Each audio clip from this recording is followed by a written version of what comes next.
Hello and welcome to the Olive Tree with me, Julia Fisher. Today we travel to Netanya, a city in Israel on the Mediterranean just north of Tel Aviv. In 1974, Lisa Loden and her husband David came from America and settled there. Former hippies, both from Jewish backgrounds, they became radical believers in Jesus and came to Israel on a one-way ticket to pursue their destiny. They were some of the first Messianic believers to come to Israel for 2,000 years. Lisa takes up the story. We knew no one in the country. Actually, we'd met someone who was at that point out of the country. So when we arrived, there was no one to greet us, no one we could meet with. In the city of Netanya, where we settled, there were no other known believers at that time.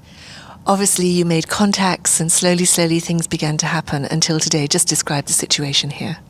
Today, the situation is vastly different than what it was, say, 35 years ago, in that both the numbers of believers in Messiah and the numbers of congregations has increased, really, I'd have to say dramatically. When we arrived, there were maybe between 300 and 500 believers all over the country. Today, conservative estimates will tell you there are 10,000, and I've seen estimates up to 15. There was no congregation in Netanya. David and I began to meet together in our home in early 77 in faith that God would bring others and the congregation would grow here. Today the congregation numbers more than 220. You also have a passion for reconciliation. You always have had. Where did it come from? You know, I think that the early experiences you have in faith affect you very deeply. And when we came to faith, we were the outsider community. My husband and I came out of the 1960s wild kind of lifestyle. So we were the outsiders in our own culture. When we came to faith, we were embraced by local, ordinary Christians. They were just so loving. And I think that made a tremendous impact on our lives. They didn't have to preach about unity because they lived it, and they lived love. So for us, it was natural and automatic that you reach out and you embrace everyone. You have been involved over the years in a number of different programs. You've gone out of your way to meet with Arab Christians, Palestinian believers. How difficult has that been? You know, I think perhaps my experience would be different from others because for me it's always been a joy. I can't say that it's been difficult. It's been painful sometimes because when you meet people and you empathize with them and you listen to their stories and you hear their struggles and their pain, it's painful. But it's been always a privilege to be in relationship with my Palestinian and Arab brothers and sisters. Lisa, the main reason for this program is to ask the question, what is God doing in Israel today and why should we be bothered? So what is your belief about what God is doing here in that whole reconciliatory process? Why does it matter to him? God is a healer, and he heals hearts and he heals relationships. Our whole life in faith is about a healed relationship with our Creator, and this includes a healed relationship with his creation. How much more within the body of Messiah, which is the area or the field of reconciliation in which I work. It's to bring together Jews and Arabs, Palestinians, people from the nations on a common basis of faith, and to live out in reality in our daily lives what it means to be reconciled to God and to each other. So God is doing an amazing thing here because wherever I look, I see small, I'll call them flowers of hope on the dusty path of life. You look to the side and you see there's a small bloom you didn't see before, but these small blooms are relationships that are being built, friendships that are formed, commitments to one another. They're small, but they're truly hopeful. Some of them actually are growing larger all the time, and our little flowers are growing into flowering bushes. I see it on a personal basis. I see it in certain ministries and organizations. Some congregations now, more than ever before, are intentionally relating to the other side. So God is doing something wonderful here, and it's the healing of an ancient breach. I think we can look back to Jacob and Esau. We can look back to Isaac and Ishmael. But it's healing, and it's a family thing for God. Have you been able to do this without compromising what you believe? Absolutely. I think you have to come into this area of reconciliation and relationship building, knowing who you are in Messiah. And that's the most important thing. Our identity as believers in Him is the primary identity in our lives, and it's on that basis that we begin to build. Then we can talk about the things that divide us. They shouldn't divide us, because we do have a unity for which our Messiah died. You're very involved with working with women. So Lisa, I want you to take us to one of your gatherings where you have a group of Jewish Messianic women believers mixing with a group of Palestinian or Arab Christians. Just what is the atmosphere like? Well, it depends if it's a first meeting or a second meeting or a third meeting. If it's a second or a third meeting, then there are hugs and kisses and how are you, and it's so wonderful to see you. The relationship on that level is built very quickly after the first time that we're together.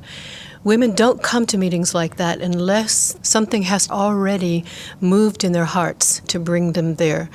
Sometimes there's a bit of hesitancy, primarily from the Arab sisters, because the Jewish culture and mentality is probably a little more brash and outgoing than the average Arab mentality in this country. But very quickly we get through these initial walls, and we see one another as women, as people. We're all either mothers or daughters. We know that we have the same basis of faith. And even with the hesitancy, there's a desire and a willingness to meet together. And quite quickly, we begin to form bonds of friendship.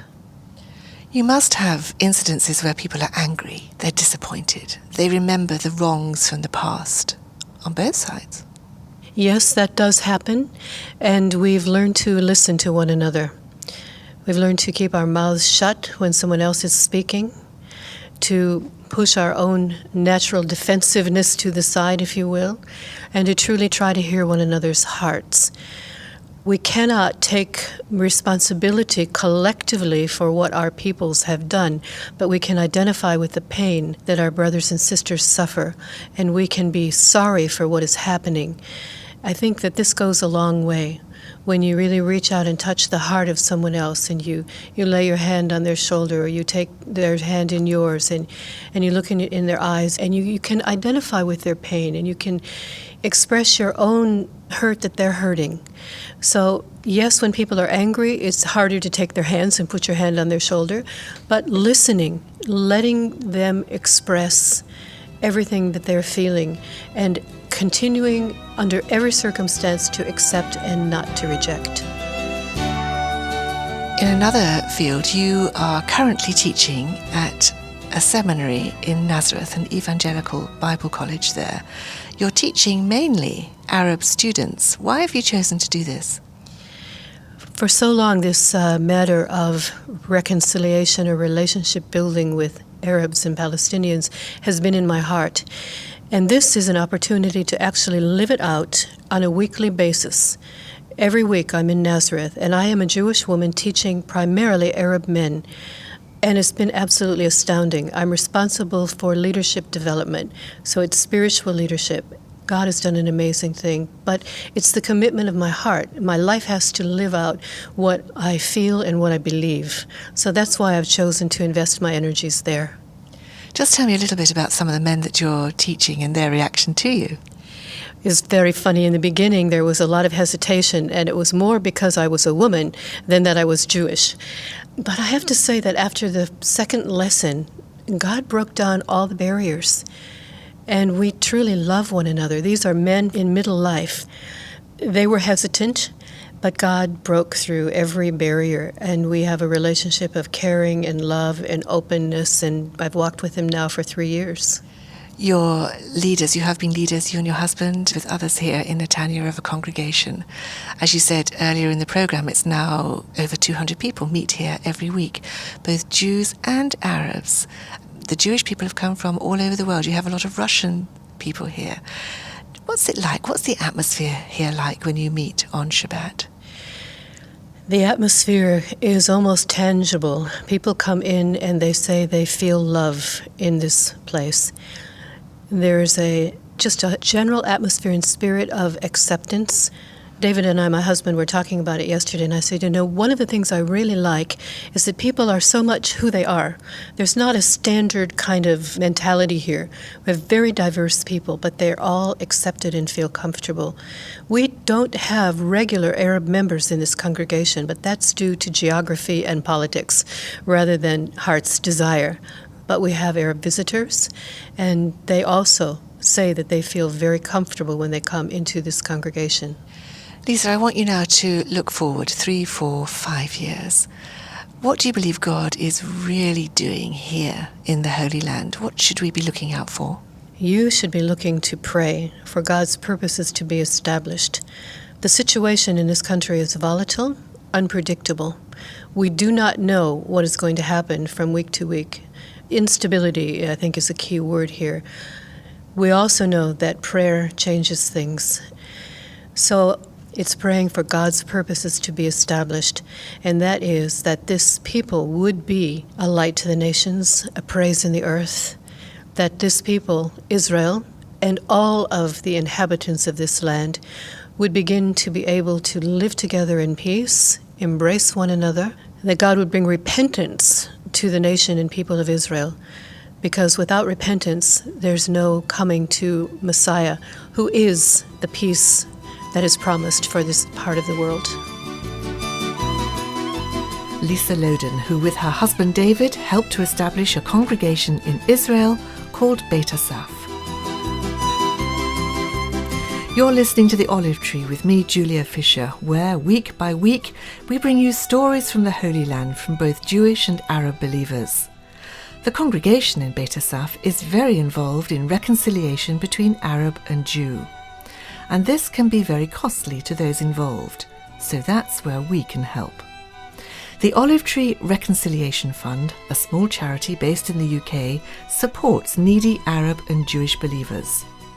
You'll find articles, programmes, and information about our tours to Israel on our website, www.olivetreefund.org.